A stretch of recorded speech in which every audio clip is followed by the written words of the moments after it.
What's going on, everyone? Welcome back to another episode of Primetime Sports Podcast, hosted by Joey May Larry. So here I am back in the WZBC studio. It's been probably a month or so since I was able to come in here and do an episode. So there's a lot to catch up on. I haven't done an episode for my podcast either for a little bit. So excited to be able to do that today. Going to catch up on some news around the NFL. And then if I have some time, talk about the NBA as well. In the beginning, we'll talk about the NFL and the Matt Stafford rumors, which now everything's secured. He's going to stay in LA, but there were some rumors that he was potentially going to be a New York Giant at one point. So we'll talk about that. We'll talk about Davante Adams and Deebo Samuel. And then after that, some headlines around the NBA, including the downfall of the Dallas Mavericks, what's going on with the Los Angeles Clippers, the rise of the Detroit Pistons, and then also talk about the Lakers, who have played some really good basketball as of late. So let's start off with the Matt Stafford trade rumors, which a lot was going on over the past month with Stafford. There were rumors that he was going to get traded out of LA. The Raiders were interested. The Giants were interested. Maybe even the Jets were interested. But he ends up sticking around and staying in LA. The Giants and the Raiders were heavily interested in trading for him, and I do believe that was the case. They even offered him $90 million in a potential extension. But he ends up obviously staying in LA with the Rams. Per Diana Rossini, the Giants are now shifting their focus to Aaron Rodgers, which I said a few weeks ago on my podcast, and I'm going to say it again. I want Aaron Rodgers on the Giants. Do I know he could be a locker room distraction? And does it come with, a lot of issues with the media probably? And in the event the Jets, do move on from which I think he was already released. So I know the terms of his release have not been officially, published. So we don't really know, whether he's a pre-June 1st release or a post-June 1st release. But if you look at Aaron Rodgers, obviously there are a lot of distractions that come with him in the locker room, in the media. But I still think he can play quality football. And if he's just a bridge year guy for the Giants, just a bridge quarterback for a year or two until the Giants get their franchise quarterback, I think that's a fine move. If the Giants don't see a quarterback they like in this year's draft, let's say they don't like Shedeur Sanders or they don't like Cam Ward, or if neither one of those guys are available with the third overall pick, going for Aaron Rodgers wouldn't be the worst move. Rodgers was recently released by the Jets. Like I just mentioned, the terms of his release have not been clear yet, but he was released by the Jets, and now the Jets are going to face around $49 million in dead money, and this is per a tweet from Adam Schefter. So the Jets will face $49 million in dead money. When they release him, they could take his full cap hit this year, or more likely designate it as a post-June 1st cut. If it's a pre-June 1st cut, it would save them $23.5 million. Or if it's a post-June 1st cut, I should say, it would save them $23.5 million against the cap this year. But if it's a pre-June 1st cut, it will save them $9 million, I should say. So there's obviously going to be a dead cap hit no matter what they do here. It just depends on whether or not they get rid of him earlier rather than later. And it's going to free up cap space at some point. But there is a difference between how much they would save. As I said, a June 1st cut, they carry a $23.5 million cap hit, which would drop to $14 million. So it'd save them $9 million more if they were to drop him after June 1st. There is also a $35 million cap hit as well in 2026. So they're making a decision to move on from him. They have a new regime there at head coach and GM. So it makes sense for them to move on from Rodgers, even though I still think he could be a quality quarterback. Finished last year with 28 passing touchdowns, the third most in a single season for the Jets in their franchise history. Also had 11 interceptions and just under 3,900 passing yards. His stats got better as the season went along, had his best game of the season in the last week against Miami. At first, I thought he'd retire after that game, but I don't think he goes out on those terms. I still think he's going to continue playing. As for Matt Stafford, remaining in LA makes a lot of sense for him, considering they were competitive this year, and they've been competitive for the most part each and every year with him. They gave Philly their toughest game in the playoffs this year, so the Rams are obviously still a good team, and Stafford did impress me with what he had left in the tank this year. I still don't think it made sense for the Giants to trade for him, so I think it makes best sense for them not to trade for him, and it made sense, obviously that ends up, not being the case. The Giants don't go and trade for him, but when the trade rumors were around, I thought it would make sense for the Giants not to trade for him. I didn't think it made sense for the Giants to go out and trade a haul for him, especially considering his age. He did come off a good season, as I said, 20 touchdowns, 8 picks last year, but I think where you look the Giants are at right now, trading future draft picks that are going to be probably top draft picks for the next couple seasons, it's really hard to move on from those picks, especially if you're just getting a quarterback that's a veteran. You're not getting a young quarterback on, obviously a short-term deal, without really much money guaranteed. So making Stafford, stay in LA. I think that makes the most sense there for the Rams and Stafford. The way I feel about it is that Joe Schoen and Brian Daboll, I think they know this is their last chance of success or they're going to be fired. So I think they're going to get desperate to go out and get a quarterback that can help them be competitive right away this season. They don't really have time to wait on a rookie quarterback to go through rookie struggles. So even if they draft a quarterback, let's say it's Sanders or Ward, I think one of those guys, doesn't matter which one it is, they would start out on the bench for the Giants. I think they want a veteran quarterback that can help them win right now, potentially, and at least compete right now so they can keep their jobs.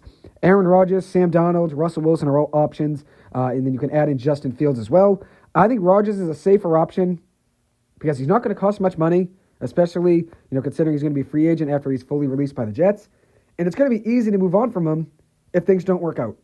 Since he'd be a free agent, if the Giants do go out and get him, it would be a lot easier to move on from him because it's going to be a short-term deal, probably a one-year deal on very short money.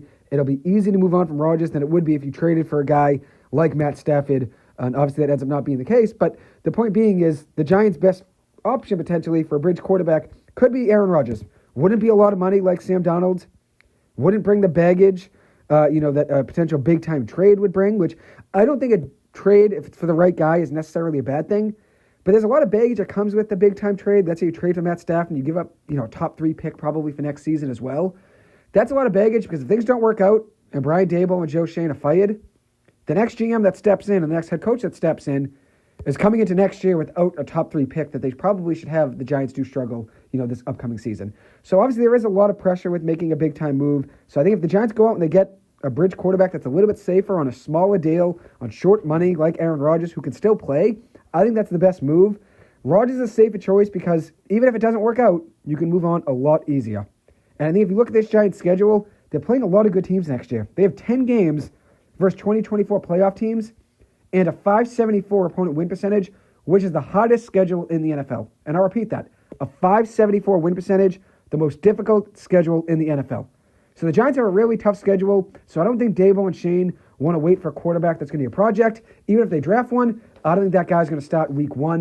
They're going to be desperate for a quick fix. So if they draft a quarterback in the top 3 and they end up being, let's say, 2-8 through the first 10 games of the season, and let's say both of those guys are fired, Joe Schoen and Brian Daboll, then the next regime's tied to this quarterback. Even if it's just at first or just the first season, they're going to be tied to this quarterback, and that might set you back a little bit. So you're not going to draft a quarterback just to do it, is my point. Unless you think he's really the guy, I don't think you go out and draft a quarterback here top 3. And I don't think that's necessarily a bad thing to say. You don't draft a quarterback just because. You never want to draft just based on, severe need. I think you want to draft a guy knowing, okay, he can be the guy that can turn this franchise around. If the Giants don't see that with Ward or Sanders, it might make sense to go out and get a bridge quarterback, build a roster, and maybe see what they can do with a veteran quarterback like Rodgers or Sam Darnold or Russell Wilson. I think Darnold, as I said, he's going to cost a lot of money. And Russell Wilson obviously had a good year last year, but I don't really want Russell Wilson. I'd rather have Aaron Rodgers. He's my number one, choice of Giants quarterbacks this offseason. I do think if they do draft a quarterback, and let's say the Giants are 2-8, I think it's going to, obviously, as I said, that next regime is going to be tied to that quarterback, at least at first, and it may delay the everlasting rebuild for the Giants, where they completely rip things apart, tear things up, and move on. The Giants have been in a rebuild for the most part of the last decade, and they've had a couple good seasons, 2016 and 2022, but for the most part, over the last 10 years, the Giants have been in a full rebuild for the most part. Just 1 foot in, 1 foot out a lot of the time, but they have been, in an unfortunate situation where they have been rebuilding for a long time. I think they're going to get their quarterback, whether it's a bridge guy or a rookie. They're not going to go into next year with Tommy DeVito as the starting quarterback. So I do think they're going to probably go out and get somebody. I think Rodgers is that guy. If you do go out and get Rodgers, I think it makes a lot of sense to go out and get Davante Adams. You'd have a quarterback and a wide receiver that has a lot of chemistry, obviously, together, and probably be on short money. I think Rodgers will be on less money than Adams. Adams is going to probably want more money, relative compared to how he's played the last couple seasons, and he probably still wants to play in the NFL, for another 3 seasons or so, maybe 4 seasons. Aaron Rodgers probably will only play 1, maybe 2 more seasons at most, in my opinion. So let's move on to talk about Deebo Samuel really quick. He was traded from San Francisco to the Washington Commanders this week for a 5th-round pick. 51 catches, 670 yards, and 3 touchdowns on the season. He looked out of sync last year in San Francisco. He's only under contract for 1 more season, so that's probably why the Commanders probably didn't have to give up too much to go out and get him, because he's on an expiring deal, and the Niners obviously didn't want to pay him after paying Brandon Ayuk.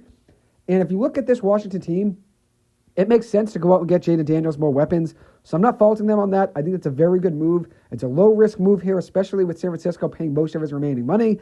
And obviously, after a really good season for Washington, it makes sense to go out and take a chance on Deebo Samuel, maybe having a bounce-back year with Jaden Daniels.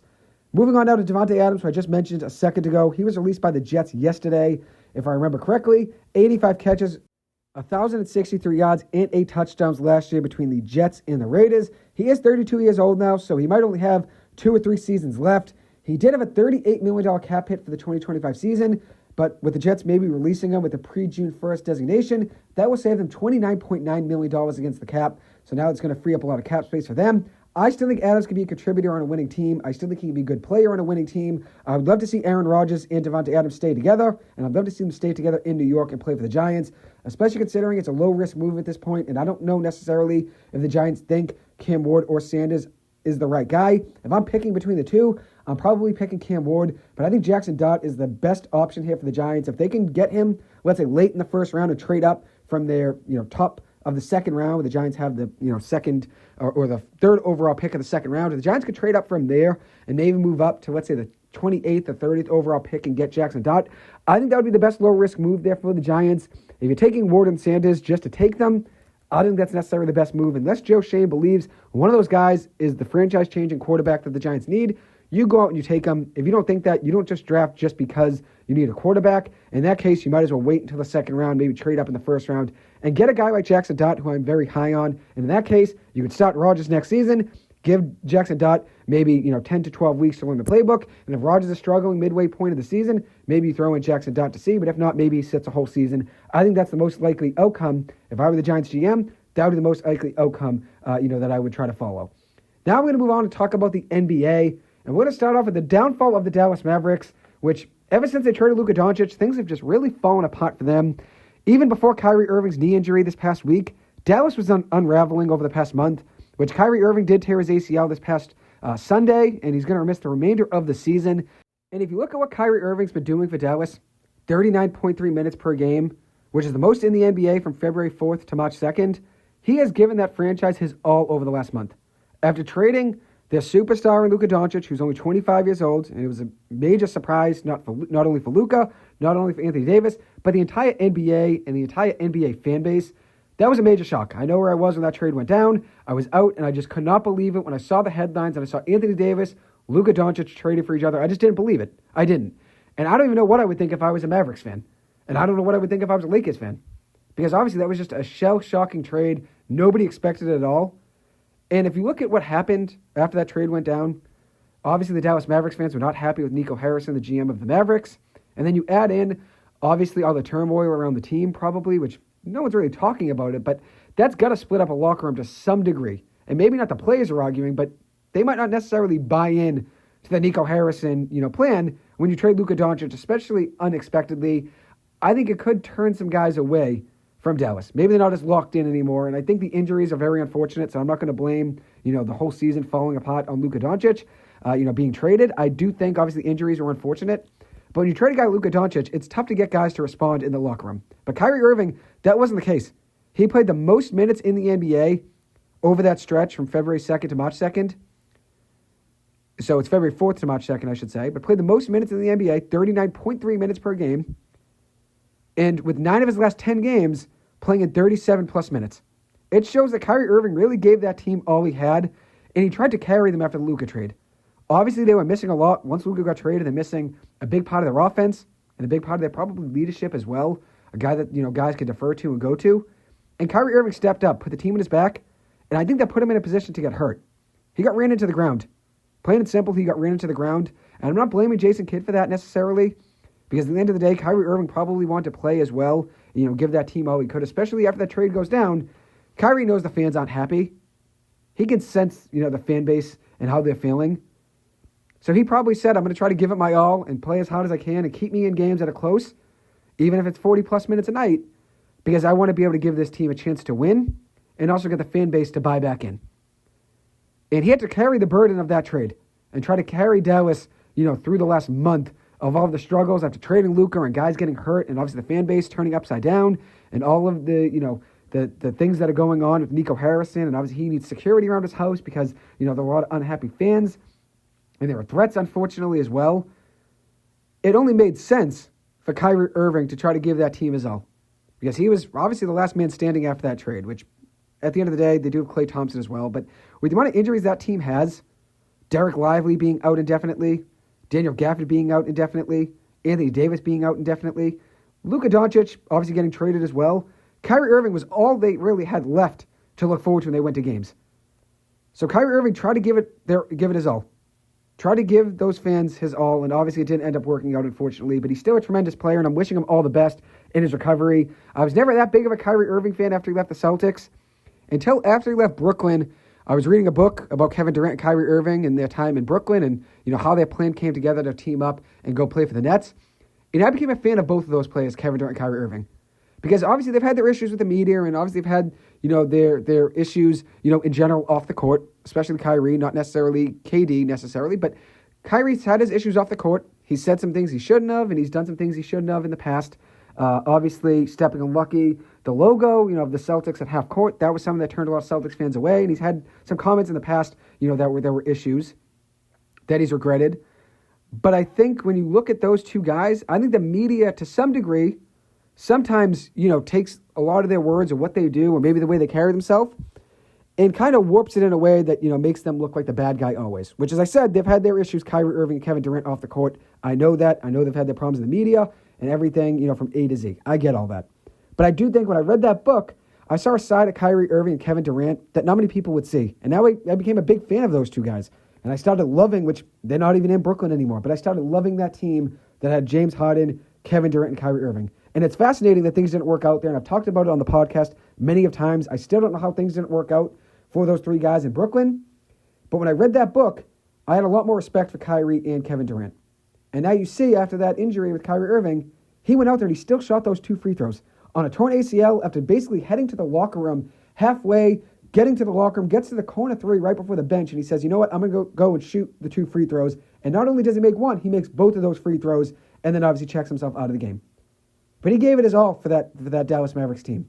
And I know a lot of Celtics fans are upset with him for leaving the Celtics, and he made the comment that he wanted to return to the Celtics if Celtics fans would have him back. But at the end of the day, free agency is the player's decision. Things change. Things happen in the locker room, which that Celtics team just obviously didn't mesh well in the locker room, it seems like. There were issues, much more than just Kyrie Irving. It seems like that locker room didn't get along. And then you also add in the fact that he did lose, a close relative, and he wanted to go back home towards the New Jersey area where he grew up, and that's why he went to Brooklyn. And that's something not many people know unless you read that book and read more about Kyrie and Kevin Durant. So I wish Kyrie all of the best in his recovery. Hopefully everything works out and he is back on the floor, some point maybe in November or December of next year. That would be best case scenario. I wish him all the best. A very exciting player. And as I mentioned, Kyrie knows once, Luka got traded and a lot of those guys got hurt, he was probably the only guy a lot of people wanted to go see, which they still have Klay Thompson, as I mentioned, but no one's really buying tickets to just go see Klay Thompson. People want to see Luka Doncic and Kyrie together, and Kyrie tried to carry that team, through a lot of the ups and downs, over the past month. And I'm wishing him all the best in his recovery. Hopefully things do work out for him, and he's back healthy, for the start of next season.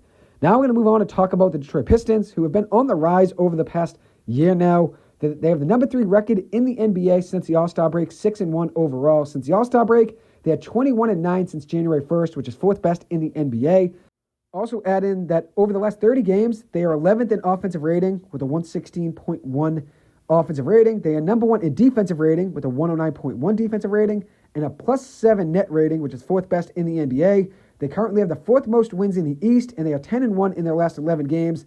They're up to 35-27 on the year. They recently had their first 7-game win streak since the 2014-2015 season, and this just proves that a lot can change in the NBA over a year, over the last 2 years even for this team. Remember how bad they were last year when a lot of people were saying that was the worst NBA team of all time? They had a 14-68 record, and at one point they lost 28 consecutive games, which was the longest losing streak in NBA history in a single season. If you look back to that, and they were at the lowest of lows, they still had a lot of bright spots, like Jalen Duren, like Jaden Ivey, who's unfortunately hurt right now, but like Jaden Ivey, like Cade Cunningham, like Asad Thompson. That team had a lot of talent, and I watched that team play a lot last season because that was a team I was high on heading into last year, and I was a year early on them. I was a year early even on Cleveland, which I thought Cleveland would be really, really good last year. And the way Cleveland's playing right now, I thought they would play last season that way, but I was a year late, or I should say a year early on them. They were a year late on my prediction, but they are very, very good this year, Cleveland. And the same goes to Detroit. I was a year early on them. I was high on them last season. Obviously, it ended up being a really, really poor season. But they proved me right. They were a really strong, young, and a hard-driven team. They play hard no matter the score, no matter the situation. And credit to J.B. Bickerstaff, their head coach. He was the right guy to step in there and obviously turn this franchise around. They had the worst record in the NBA over the last 2 seasons. But if you look at the way they're playing right now, you would never be able to tell. Last year, they had 31 players suit up, which is the most in a single season in NBA history for one team. So it's obviously really hard to create a core and create chemistry and really get on track and build consistency when you have 31 different guys that suited up, for you last season. That's a lot. NBA rosters carry around 12 to 15 players, depending on two-way, contracts and stuff like that. But most nights it's about 12 guys on the bench, and they somehow had 31 players suit up for them last season. So that's obviously tough to build consistency. But now they have the nice young core they're building around. Jalen Durant being one guy, averaging 11 points, 10 rebounds, and a block per game. He has been awesome. I think he's going to be one of the best centers in the NBA. Give him a couple seasons. He's still developing and growing his game, but I'm very, very high on where I think he will be in the next few seasons. Then you look at Asar Thompson, averaging 10 points and 5 rebounds a game with 2 steals per game. He has been awesome. Asar and Amen Thompson, both of them are very, very good players, and I think Asar's not getting as much respect as Amen is right now because Amen's on the Houston Rockets, and even though both teams are playing very well this season, Houston's had a better year than the Detroit Pistons have, even though Detroit no one really expected for them to be this good this season. But as I said, I was a year early on them. I was very high on them for the 23-24 season. Obviously, they were a year late on my prediction. Now they're very good in the 24-25 season. But I do think Amen Thompson's getting a lot more respect right now than Asar, but I think both of them are tremendous players. Both very versatile. Both of them have an unmatched athleticism. So their versatility, their athleticism, both of them off the charts. Very good defensively. They hustle up and down the floor. And I remember when the Rockets played the Celtics, probably about a month ago, there were a few players where Amen Thompson would have a block on the defensive end and go coast to coast all the way down the court, end to end, and finish at the rim for a bucket.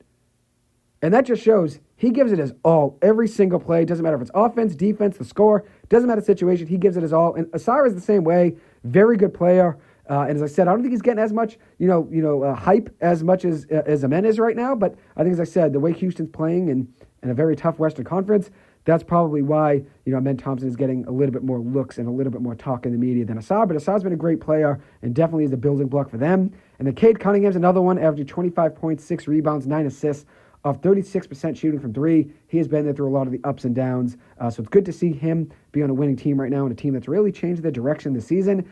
And their biggest acquisition was Malik Beasley this past year, which now he's averaging just about 17 points per game, of 42% shooting from 3. He has been awesome and a guy that they're definitely, thankful that they brought in as a veteran player and then obviously as a shooter as well, a really good scorer. And you need that team needed another guy they could defer to in big moments to try to score, and he's really stepped up in big moments for them. So now I'm going to move on and talk about the LA Clippers, which I'm probably only going to have time to talk about the Clippers and the Lakers. So I have to hold off on my thoughts on the NBA All-Star Weekend, which now it's a way too, late reaction to the All-Star Weekend. I've been meaning to do that over the past month, but it is what it is. I'm going to talk about the LA Clippers now, though, to start, which they're coming off probably their worst loss of the season. They blew a 23-point lead last night in the second half to the Phoenix Suns. They were up 23 points with 1 minute and 58 seconds to go in the third quarter to a struggling Phoenix team who looks like they quit in the first half, and they somehow found a way to lose that game. The Clippers somehow found a way to lose that game.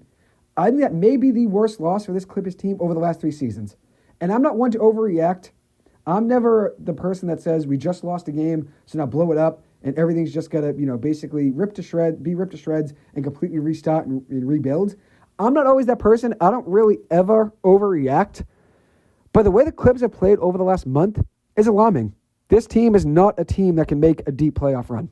Even though it might have looked like that in, some points in November and December, maybe even some points, early January. But it's mostly in November and December where they look like a team that was capable of potentially making a run in the Western Conference. Whether or not that was winning the NBA Finals, that was always going to be a long shot, especially considering, the guys they lost over the last year. One of them being Paul George leaving in free agency, which it ended up working out for the Clippers, but he ended up being one guy that left. Obviously, Russell Westbrook was a guy that ended up leaving in free agency as well. And I think Russ was actually released by the Clippers, if I remember correctly. But either way, right, the Clippers team lost a lot over the last year talent-wise.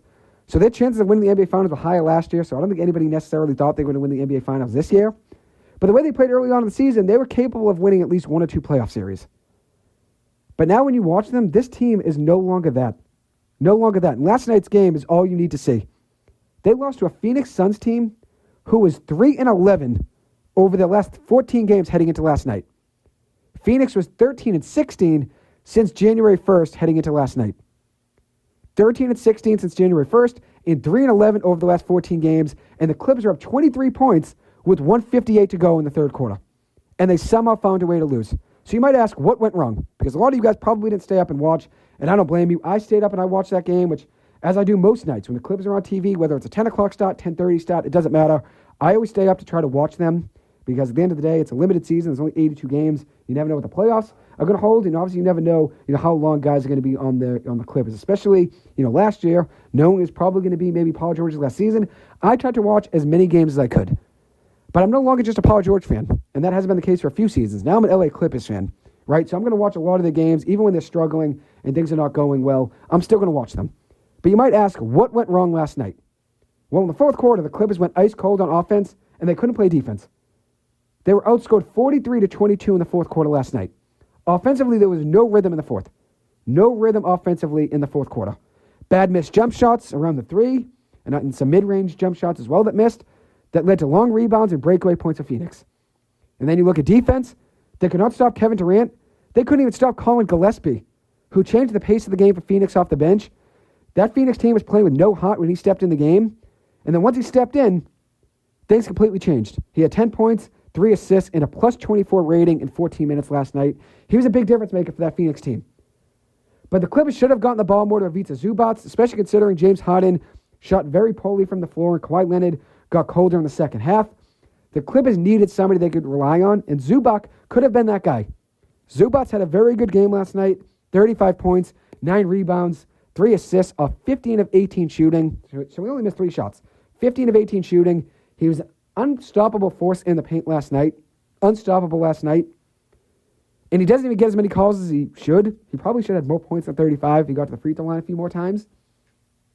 But the issue is that the Clippers weren't getting him the ball because the Suns were sagging off Chris Dunn, leaving Dunn open in the corner, and then doubling up on Zubac, which obviously ended up working, but it prevented the Clippers from getting Zoo the ball, and then it left Dunn open in the corner from 3, and he was 0 for 5 from three-point land last night.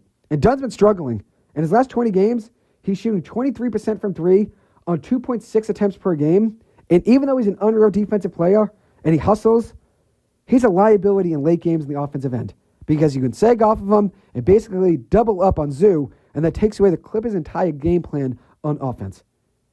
The Clippers need Dunn to mix things up, whether it's start to hit some of those threes, maybe drive in those late game situations, or maybe try to hit a mid-range jumper. Get some confidence back. It's obviously a long season. Dunn's going to be in the game in late game scenarios again at some point. It's a long season. You just need him to build confidence again. He did shoot well at one point about probably 25 games ago, probably. He had a couple good shooting nights. But the last 20 games, he has struggled shooting the ball. 23% from 3 in the last 20 games. And now this Clippers team is 0-4 versus the Suns on the season, losing by a combined 13 points in all 4 games put together. That's very embarrassing, though. That's very embarrassing. This is a team that completely gave up. There was even a point in that game where Mike Budenholzer, the head coach of the Phoenix Suns, was arguing with Kevin Durant as they walked by each other on the sidelines. And the Clippers somehow found a way to lose that game. And it's been a frustrating situation for Phoenix. And I get it. It's been frustrating for Kevin Durant, Bradley Beal, Devin Booker, the fan base, Mike Budenholzer. They're all trying to figure out what's going wrong. The reality is you only have one basketball. So Booker, Beal, and Durant all play very similar types of basketball. And they all want to play ISO and have the ball in their hands at big moments. That's obviously not the case. You only have one basketball. And no one really sacrificed, even though Beal went to the bench at one point, nobody necessarily sacrifices in those big moments. Besides, I guess Beal, he's usually the third option. But Booker and Durant still kind of, it's pitter-patter between the two of them, trying to figure out who's going to take, the big-time shots. But it's embarrassing the Clippers lost last night. And now they're 0-4 on the season versus the Phoenix Suns. They were all winnable games.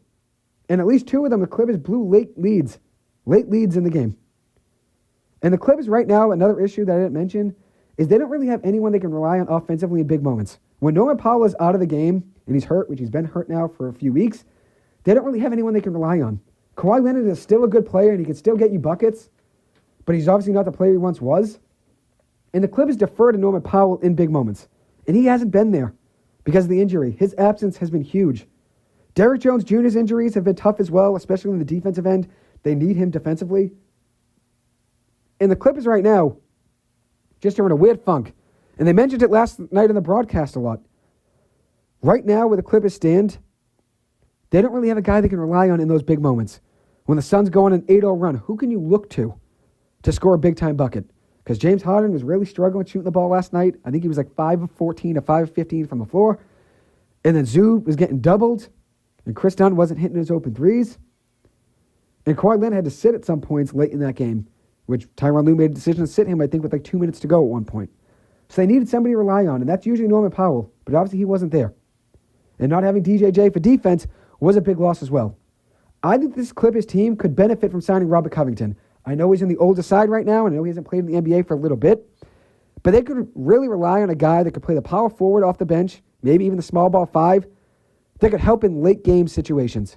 We have Robert Covington maybe covering Kevin Durant last night in those last 3 or 4 minutes. Rather than have a James Harden on him or Chris Dunn on him, maybe you put Robert Covington on him, which Covington was a big reason I became a Clippers fan. I was a big-time fan of him when he was in L.A. playing for the Clippers. I would love to see him back in L.A. at some point.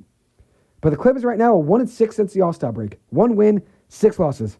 Tied for the second worst record in the NBA since the All-Star break, which they're tied with Brooklyn and Philadelphia, and then the worst record is Charlotte. So not really a class you want to be in, especially when Utah and Washington both have more wins than the Clippers have since the All-Star break. And the Clippers are 13-15 since the start of the new year, the 9th worst record in the NBA. So this isn't just it was a bad game last night or a bad stretch over the last week, losing to the Lakers twice, losing to the Phoenix Suns. The Clippers have been really struggling over the last couple months, to be honest. They're now 9th in the West, and they were the 6th seed at one point just about a week ago. And now they're really falling out, and now they're in the play-in tournament, where they have to win right now, the way things stand, 2 games to make the playoffs. 2 play-in games to make the playoffs. And at one point, just about a week ago, the Clippers were within distance of the 4th overall seed. But that's not the case anymore. And the West is tough, and I get that. The West is a tough conference to compete in. But these struggles are not really something you can make an excuse for. The Clippers need to play better. James Harden, Kawhi Leonard, Ivica Zubac, which I can't blame Zub, but he's been great. Those 3 guys are guys you've got to rely on in big moments. And Zub's been the only one you can necessarily rely on over the past couple weeks. He's been great this season for the Clippers. But Harden's had his moments of struggles. And Kawhi Leonard's obviously missed some games. Now he's going to be out of tonight's game against Detroit, with some rest is what it's being listed at. And he played a lot last night, so I get it. But the Clippers need to rely on some guys, especially when Powell's not in the lineup. And none of those guys necessarily, have been the answer in late game scenarios when Powell's out. Zoo's been great. They just couldn't get him the ball in the 4th quarter as much as they wanted to last night. But Powell's usually that guy, that home run hitting offensive player that can give them a bucket in a big-time moment. When they're down by 3 and they need a 3 to tie it, or they're up by 8 after blowing a 20-point lead and they need someone to respond. Powell's usually that guy, and they haven't had that since the All-Star break. He's only played in 9 minutes since the All-Star break, and he hurt his hamstring again, so he's going to be out for at least an extended period of time, maybe another week or 2, who knows. But that's a big loss. The offense is not the same without Powell. But these struggles are not just recent since the Powell injury. The Clippers have struggled, as I said, since the new year, which I know a lot of those losses that I mentioned since the new year have been because of the last 2-3 weeks when they're 1-6 since the All-Star break. But they were struggling in January as well, even with Powell. So hopefully they figure things out at some point. But it seems like the Clippers have had some guys they could plug in and obviously get something out of and could potentially give them juice off the bench. But they've chosen not to play a lot of those young players. And then they end up moving on from them, and then those guys end up being good rotational players for other teams. Every young player seems to leave the Clippers and play better. SGA being one of them, but I don't think anybody necessarily saw him being as big-time of a superstar that he is right now. Obviously, he showed some talent in LA with the Clippers, but obviously I don't know if anyone thought he would be a top 3 player in the NBA at some point. But he's one guy I'll mention, but he's not necessarily a guy that the Clippers cut, like many of these guys I'm going to mention. But he's definitely a guy that left and got better playing, not in LA with the Clippers. And obviously being better in Oklahoma City, where they let him actually develop his talent and make mistakes and not play his best basketball and learn the ropes of the NBA. The Clippers just don't do that for many guys. They don't let guys really make mistakes and develop. And maybe it's because they've been in a win-now mode for the last, 5 years, with Paul George and Kawhi Leonard, where they need to just win right now, so they're not really taking guys out of projects and not giving those guys minutes because they're in a win-now mode situation, so they want to actually get guys that can contribute right now and give them a chance to win. But that's obviously not necessarily been a formula that's worked. Obviously, they've had injuries in the past, which over the last 3 seasons, right around this time of year, Paul George got hurt a couple years ago, Kawhi Leonard got hurt last year, and then Norman Powell got hurt this past season as well, or this season, I should say, this current season. So the last 3 years, guys have got hurt late in the season, and that could potentially give, some potential minutes to guys that could, maybe develop and be a big time part of the rotation. But the Clips never necessarily were, willing to give those players some time to develop. They haven't really been generous with minutes to a lot of these guys I'm going to mention. Kai Jones being one of them. He had 21 points in his Mavericks debut the other night. 8 rebounds, 9 of 10 shooting from the floor, which he's now the first player with 20 points on 90% field goal shooting or better in a team debut since 1999. Had a great game, 21 points, 8 rebounds. He only averaged 7.4 minutes per game for the Clippers this season.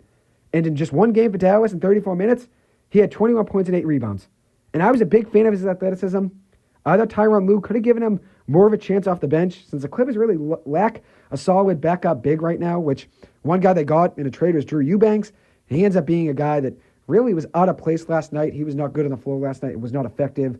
Had a really bad defensive rating last night when he was on the floor. So the Clippers really struggled finding a solid backup big man over the last few seasons, and obviously Eubanks isn't the answer either.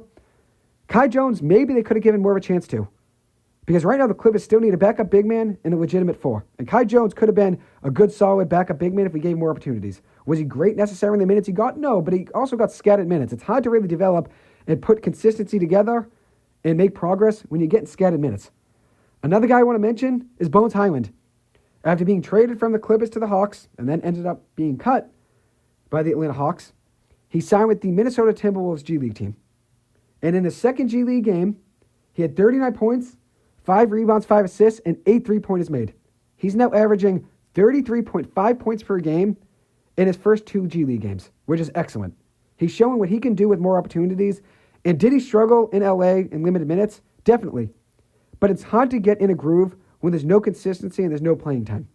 I'm a big fan of Bones, and I'm very high on him. I think he's a very talented player, and I wish him all the best. I'm happy to see him doing well in the G League. Hopefully the Timberwolves give him more opportunities maybe in the NBA lineup at some point this season. Because they could use another scorer off the bench as well. Every team could. Another guy is Brandon Boston Jr., a guy the Clippers gave up on pretty quick. He's averaging just about 11 points per game this season for the Pelicans and 24 minutes per game played, shooting 35% from 3. Getting more opportunities in New Orleans than he did over the last few seasons with the Clippers, and he's making the best of it. He's a good scorer, and he's going to develop his game. He's still young, and obviously he's showing what he can do with more minutes. Terrence Mann, since being traded from the Clippers to the Hawks for Bogdan Bogdanovic, which the Clippers got some draft picks back in return, which is part of this deal. Terrence Mann is a good glue guy, a good guy who can fit in a lineup that can give you good defensive hustle.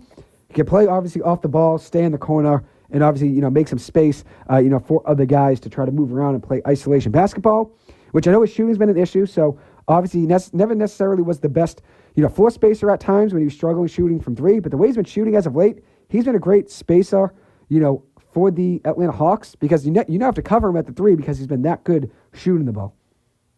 But he's getting more opportunities now than he did, in his last few weeks with the Clippers. And in 10 games in Atlanta, he's shooting 59% from 3 on 2.6 3-point attempts per game, which is the same amount that Chris Dunn's averaged over the last 20 games. 2.6 3-point attempts per game. The difference is, in the 10 games with Terrence Mann in Atlanta, he's shooting 59% from 3. You look at Chris Dunn in his last 20 games with the Clippers, on the 2.6 3-point attempts per game, he's shooting just 23% from 3. 23% from 3. So that's a major difference. Major difference. And Terrence Mann lost some of his minutes to Chris Dunn. Terrence Mann was a starter for the Clippers over the last few seasons, but then Dunn took his spot in the rotation and in the starting lineup. And now Terrence Mann's playing very well for Atlanta, averaging 8 points, 3 rebounds, 3 assists, and as I said, shooting 59% from 3. And I'm happy for him. I've met Terrence Mann a few times, was a really nice guy the 2 times I met him. Going to always wish him the best. He was, once again, another guy that was a big part of me being a Clippers fan, with Paul George, with Robert Covington, with Marcus Morris, with Reggie Jackson, with Nick Batum. They were all reasons I became Clippers fans. Another guy I want to mention is Moussa Diabate, who the Clippers gave up on pretty quick. and 18.5 minutes per game this year for Charlotte. He's averaging 5 points and 7 rebounds, and he's getting a lot more minutes with Charlotte than he got in LA. And he's another guy the Clippers kind of just cut. Same thing with Kai Jones. They let Brandon Boston Jr. leave in free agency. They traded Bones Highland just as basically a throw-in in that trade with Atlanta, who ended up cutting him. And then Terrence Mann obviously was in that Bogdanovich deal with Bones Highland. Bogdanovich has been struggling for the most part in LA with the Clippers. They've had 2 different starts to their tenures. Mann's been pretty good in Atlanta for the Hawks, and Bogdanovich has had his moments on offense, but he's also struggled as well. And there have been a couple games where he's been 0 for 5, 0 for 6, 1 for 12 from 3 even, if I remember correctly. Like, he's really struggled shooting the ball. Diabate, which I want to get back on track here, he's a guy that got really no opportunities with the Clippers, and now he's showing what he can do, crashing the glass, and playing on a team that's obviously not playing for anything. Charlotte's in a complete rebuild, one of the worst teams in the NBA for a reason, because they're basically just rebuilding and don't really spend much in free agency. But Diabate's getting a chance to grow and develop, and that's something that the Clippers were never really willing to do. They were reluctant to play a lot of these young guys. And as I said, part of it's being in a win-now mode situation where you can't really have guys that are out there that are projects. But the problem with that is you're giving up on guys early. And that's the issue. These are guys that are all contributors in a lot of those rotations I mentioned. Kai Jones, obviously it's only 1 game in Dallas, and Bones Highland, it's only been 2 games in the G League. But they're showing what they can do with more opportunities. And the last guy I'll mention is Kevin Porter Jr., who's averaging 9 points per game for Milwaukee on 38% shooting from 3. He's been a huge spark for them off the bench. And I was not really a big fan of that trade, Majan Beauchamp, for him. And I think when you look at it, that trade obviously is a complete loss here for the Clippers, considering he's been pretty good for Milwaukee off the bench. As I said, 9 points per game on 38% shooting from 3, which is a lot better than he was shooting for the Clippers. He's been a good spark for them off the bench. And Beauchamp's already cut. He was already released by the Clippers. So it's obviously a win here for Milwaukee. They got a guy at the bench that can score. And even though he was inconsistent at times and wasn't good defensively, but he did hustle, the Clippers needed more offense off the bench. They moved on from him pretty early. And I wasn't really a big fan of that trade. I was a little bit shocked that they moved him, considering he wasn't really making much money this season or next. If I remember correctly, he was under contract for 1 more year with the Clippers. And he wasn't the main reason things were struggling for the Clippers. They needed health, obviously. They needed Kawhi Leonard to get back to the player that he once was. They obviously need Norman Powell now to be healthy. But when they traded him, I didn't necessarily love that move because the Clippers needed more scoring off the bench. This is a team that really struggles to score the ball when James Harden and Norman Powell are on the bench. But Porter Jr. would have his nights where he could give you 15 points. Would he have his nights where he scored 5 points on 10 shots? Yeah, he was inconsistent. But they gave up on him pretty quick, and now he's obviously a better player for Milwaukee. So we'll see what happens with the Clippers. They're in a weird position, which I want to shout out my boy, ClipCase74 on YouTube. Today is his birthday. We talked a lot about the Clippers last night. It was a pleasure speaking with him and basically just breaking down the game, giving our thoughts on last night's game and the future of the Clippers. And then we talked some football as well, the New York Giants, the LA Chargers. Just want to wish him a happy birthday. Today's his birthday. Wishing him all the best. Hopefully it's a great day. It's always a pleasure talking sports with you. And I'm very appreciative, to always have someone that's always there to talk football, basketball, baseball. Kid knows his stuff. Go check out his YouTube page, as I mentioned, ClipCase74. And one last time, just wanted to wish him a happy birthday. But we talked about the direction of the Clippers last night. And we mentioned how where they stand right now, they're in a weird position. Because they don't have any of their future draft picks for the next few seasons. Oklahoma City still has, a few of those draft picks, and then Philadelphia even has a few from the James Harden trade. So they're in a weird spot. They're not in the same spot Oklahoma City was in when they traded Paul George and they traded Russell Westbrook and got obviously a frenzy of draft capital and then some young players as well to build around like SGA. They're not in the same position that Oklahoma City was in because Oklahoma City still owned their own draft picks. When they were losing games and rebuilding, they were having their own draft picks and being able to take the players they wanted, with lottery picks. And now they obviously own the Clippers picks too. But the Clippers are in a weird spot. James Harden's getting older. Kawhi Leonard's getting older. And this team's just not good enough to make a deep run in the West. And I know there's a lot of season left. And I'm usually not a pessimistic fan. I'm usually not. I'm usually high on teams, and I usually say it's okay, it's a long season. But the way I've seen the Clippers play over the past couple weeks, they just don't have necessarily what it takes to make a deep run in the West. Did they give the Lakers a hard-fought game, especially late in the fourth quarter of the last 2 games they played them over the last week? Yeah, for sure. They actually made it really close on the Lakers the last 2 times they played them. Last weekend, they played them twice. And both of those games, the Clippers were in late in the fourth quarter. They had a chance. But the issue is, when you watch this team play, you still see holes. When Powell's not out there, obviously offense is a big issue. But even when Powell is in there, defense is an issue at times. Rebounding is an issue at times, especially when Zoo's not on the floor. They really lack that size from a backup big man. Drew Eubanks really struggled last night. He was not necessarily a plug-and-play as the backup big man that would help this Clippers team, take another step. They needed something more than that. they're in a weird spot, and I think they're in a potential spot for a rebuild after the season's over. Maybe they'll see what they can get out of James Harden and Kawhi Leonard in a potential trade. And Norman Powell. Norman Powell is on a good team-friendly contract, considering he's averaging just about 23 points per game on good minutes as well. And I know he's struggling right now with his injuries, which I wish him all the best. Hopefully he's back soon. But he's a player teams would want because he's instant offense and a really good scorer, having a career season. And as I said, not making that much money. So he's a guy that could get good trade interest on the open market. But I think this Clippers team are in a weird spot. They're in a weird spot. Maybe they retool. That's something that me and Clip K74 were talking about last night. And Clip K74 said that maybe retooling would be the best idea, especially if Kawhi Leonard would want to stay and retire as a Clipper. It might make sense for them to retool rather than completely rebuild. But this team, the way they stand right now, they're not capable of making a deep run in the West. Maybe one playoff series at best if they were lucky right now the way things stand. But they're a step behind a lot of these teams in the West. Oklahoma City is never a good matchup for the Clippers. Minnesota, never a good matchup for the Clippers. Houston even is usually not a good matchup for the Clippers over the past couple seasons. And then you add in teams like the Phoenix Suns you can't even beat, who have essentially quit on the season. They're already talking about basically trading Kevin Durant in the offseason, and the Clippers still could not beat this team, which is a worry and it's an issue. So we'll see what happens with the Clippers, and still a long season, still a long way to go, and I'm usually not one to overreact, but the last week has shown me what it's had to show me about this Clippers team. And I know that's without Norman Powell for a lot of these games, only besides 9 minutes since the All-Star break. They've only had it for 9 minutes since the All-Star break. But even with those 9 minutes included, and even without it, doesn't matter the way you look at it, this Clippers team has some issues. Defensively, scoring the ball at times, they go stagnant on offense for 5-minute stretches. And then obviously the backup big man is an issue as well. So we'll see what happens. I wish the Clippers all the best, and I'll still be watching them. I love the game of basketball, so anytime they're on TV, I'm going to tune in and I'm going to watch. And I'm going to probably watch most of the games for the rest of the season. When I get the time and I'm able, I will always watch them play because basketball season's short. And it's fun watching, some of your favorite players. James Harden being one of them. I love Derrick Jones Jr. as well. It's still fun to watch a game of basketball. Always. Doesn't matter the situation or the record. Like, I love the game, so I'll watch it. But my expectations and my hopes for the Clippers have lessened over the past couple weeks because of the struggles that I've seen since January 1st. So we'll see what happens. Hopefully they turn things around, and the next time I'm talking about them on here, it's talking about a major, turnaround this season. But falling to the 9th seed in the West, that's not a good look for this team. Right now, the hottest team in the NBA, and this is the last thing I'm going to talk about, is the LA Lakers. And this is going to be a quick moment to talk about them. 12-2 over the last 14 games, 21-7 since January 1st, third best record in the NBA, which is a complete opposite of the Clippers. They're 13-15, the Clippers are since January 1st. The Lakers are 21-7, third best record in the NBA. Jackson Hayes has been much better than I thought he would be as their starting big man. Number one defensive center in the NBA since February 1st with a 102.5 defensive rating, which is very impressive. And the Lakers are now 8-2 since the Luka Doncic trade, which I didn't think they were going to mesh well together, but they've really put things together well and meshed together a lot better than I thought they would. I'm still not fully convinced that this team is capable of winning, let's say the West and going to the NBA Finals. I feel like some of their role players, although they're playing well right now, are hard to rely on in a 7-game series. Gabe Vincent being one of them, which I know he had his moments in Miami, which he was a big reason, for them offensively. They went to the NBA Finals a few years ago.